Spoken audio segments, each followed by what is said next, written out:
Monsoons, they're beautiful, aren't they? Everything turns lush and green. But for those of us on the road, they bring a whole different set of challenges. It's not really just about getting from point A to point B. It's about doing it safely, often when, the weather turns on a dime. Now, many of us know the basic tips, right? Slow down, lights on. But what if we could go a bit deeper? Really understand the science behind staying safe and maybe the tech that's, well, literally under our feet. Okay, let's unpack this. In this deep dive, we're taking your notes and articles to explore the whole world of monsoon driving. We'll start with some crucial safety tips, maybe some overlooked ones, for both two-wheelers and cars. Not just what to do, but why it actually matters. Then we're diving into the pretty fascinating world of tire technology and safety standards. The serious engineering that keeps us grip when the roads are soaked. And finally, we'll connect that science to some specific tires that are designed precisely for these conditions. Our mission today, to equip you with not just advice, but a deeper understanding. So you can make really informed decisions and stay safe when those skies open up. So let's start with the immediate stuff. The challenges we face right there on the road. We've all been there, haven't we? That sudden, almost violent downpour, the road instantly slick, visibility just gone. What are the key problems? And what are the most critical things we need to do, whether you're on a bike or in a car? Yeah, it's interesting how many challenges are kind of universal, but the solutions, well, they need a bit of tailoring. Take reduced visibility. Huge issue for everyone. For two-wheelers, it's absolutely vital. Adjust your speed to the conditions, obviously. But also, wear reflective gear, maybe add reflective stickers to your helmet, your bike. And keep those headlights and parking lights on, even during the day. It's not just so you can see. It's so others can see you. Exactly. And that visibility challenge, it's not just for bikes, is it? For cars, headlights, taillights on, when visibility drops. That's crucial. And it's funny, we always seem to notice our wipers are terrible after the rain starts. Fixing wipers before the monsoon seems so simple, but probably often overlooked. Is there more to bad wipers than just smearing? Oh, definitely. Worn wipers don't just smear water. They can actually create this refractive film. It subtly distorts your depth perception, makes it harder to judge distances, react to hazards. So yeah, that simple smear can be genuinely dangerous. And that brings up the road surface itself, right? Aquaplaning. Or hydroplaning for cars. It's common and frankly terrifying. It's where too much water builds up between the tire and the road. And you lose all grip, just floating. Precisely. You lose steering, braking, everything. So is the advice pretty much the same for bikes and cars then? Or are there differences? The core idea is similar.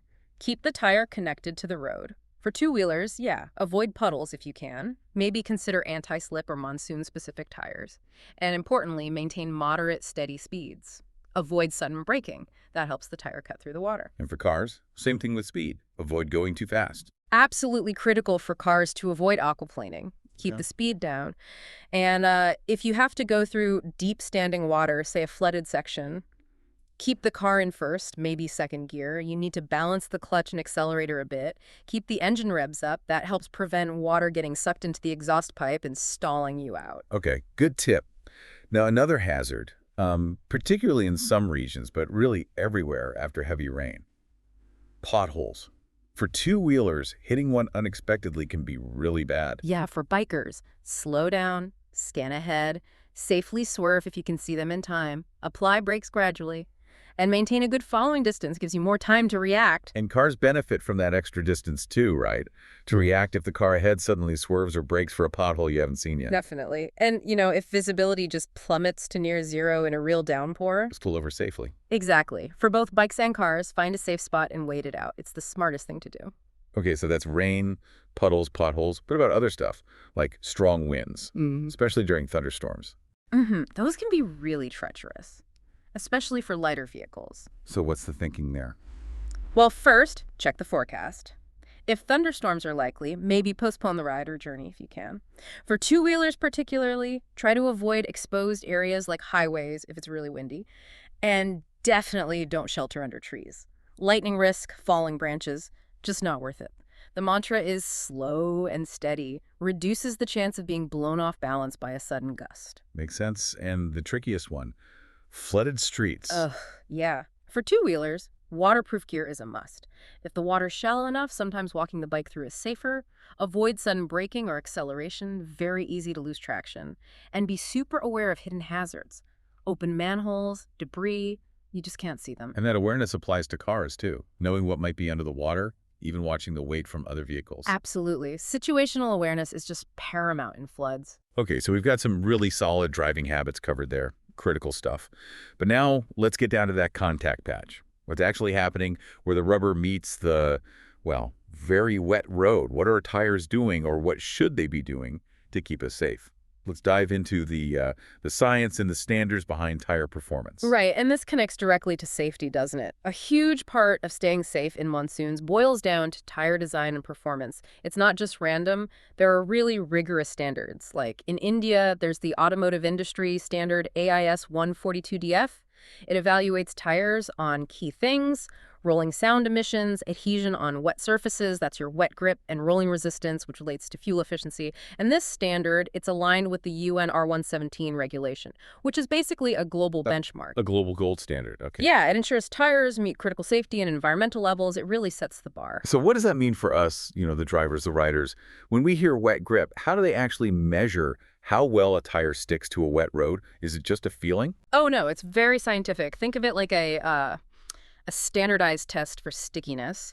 They measure the tire's maximum braking force on a wet surface, often called the peak brake force coefficient.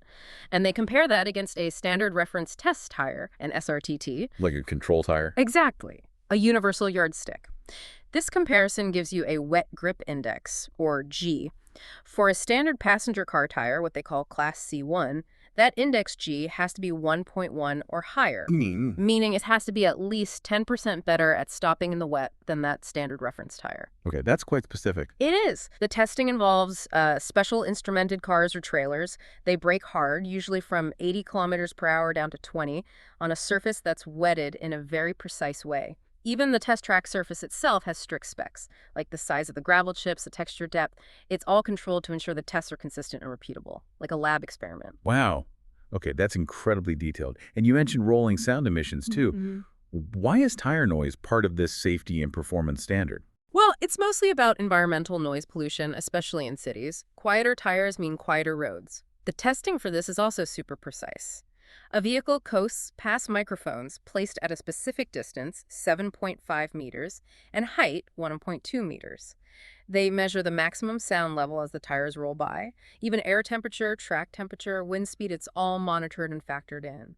There are specific limits, like 76 decibels for a normal C1 tire in the first stage of testing, with corrections for temperature. So it's about balancing that grip and performance with being, well, a good neighbor, noise-wise. Pretty much. It shows the engineering effort to manage these different demands. And these standards, they cover winter tires too, right? I've seen that symbol, the mountain with the snowflake. Yeah. The alpine symbol. That's correct. The alpine symbol signifies a tire designed and tested for severe snow conditions.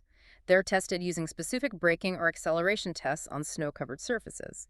And they have to meet certain snow grip index requirements. For example, a heavy-duty C3 truck tire needs an average acceleration at least 1.25 times better than a standard reference snow tire. So whether it's rain or snow, that detailed testing ensures the tire is genuinely up to the job it claims to handle. Exactly. It gives you confidence in the rating. Okay, understanding that science, that rigorous testing, it really changes how you think about tires, doesn't it? It's not just buying black round things.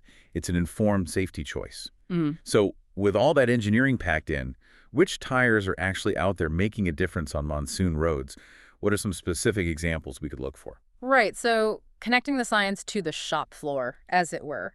Several tires really stand out based on these principles, especially wet grip. For, say, CUVs and MPVs, popular vehicle types, the Yokohama Blue Earth RV02 is often highlighted.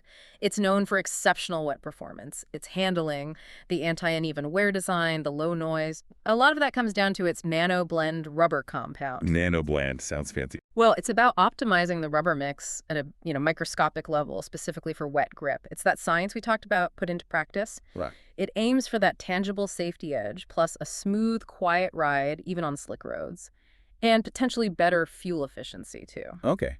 And what about for sedans or premium hatchbacks? For those, the Yokohama Blue Earth AE51 often gets recommended.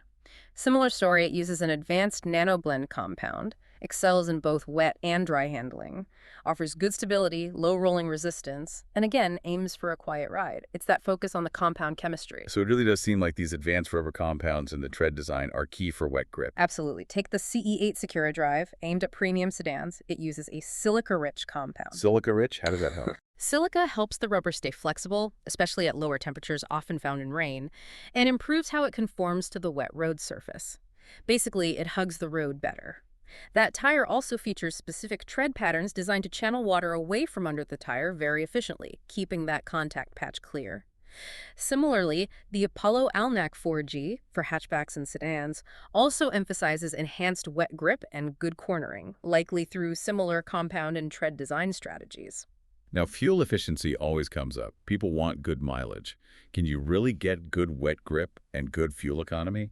Seems like they'd fight each other. It used to be more of a trade-off, but the engineering has gotten much better. You can have both, to a good degree. The Bridgestone Acopia EP300 is a prime example. It's specifically engineered with low rolling resistance technology for fuel efficiency. But, crucially, they've managed to do that while still offering enhanced wet performance and aiming for longer tread life, too. It's a balancing act. Impressive. Any others worth mentioning? Yeah, the MRF ZVTS is another one often mentioned. It's known for delivering excellent wet traction and stable handling. Its unique tread design is specifically focused on pushing water out from under the tire. It combines that with more supple sidewalls and deeper grooves to really try and bite into the road surface in wet conditions. Okay, fantastic. Well, we've really covered a lot in this deep dive. From those immediate practical safety steps you need to take when the heavens open, to the, frankly, incredible engineering and the really tough testing that goes into the tires designed to keep you planted on the road. We've seen that understanding things like reduced visibility, the physics of aquaplaning, even how strong winds affect you. It just helps us drive smarter, safer. And then knowing about things like wet grip indices, rolling sound limits, those advanced rubber compounds like silica and nanoblends, it helps us choose equipment that's genuinely built for purpose. Yeah. So what does this all mean for you listening? It means safety isn't just one thing. It's not just avoiding puddles or just having new tires. It's really a holistic approach. It combines smart driving habits informed by understanding why things happen on a wet road, with preparing your vehicle, doing those crucial checks like wipers and lights, Right. and then selecting the right gear, the right tires that have that advanced science baked into them. Yeah. Now, we focus a lot today on what we can do as drivers and the tech in our tires. But thinking ahead, imagine a future where the roads themselves are smarter. Maybe they could communicate with your car, warn you about black ice or an aquaplaning risk before you even hit it.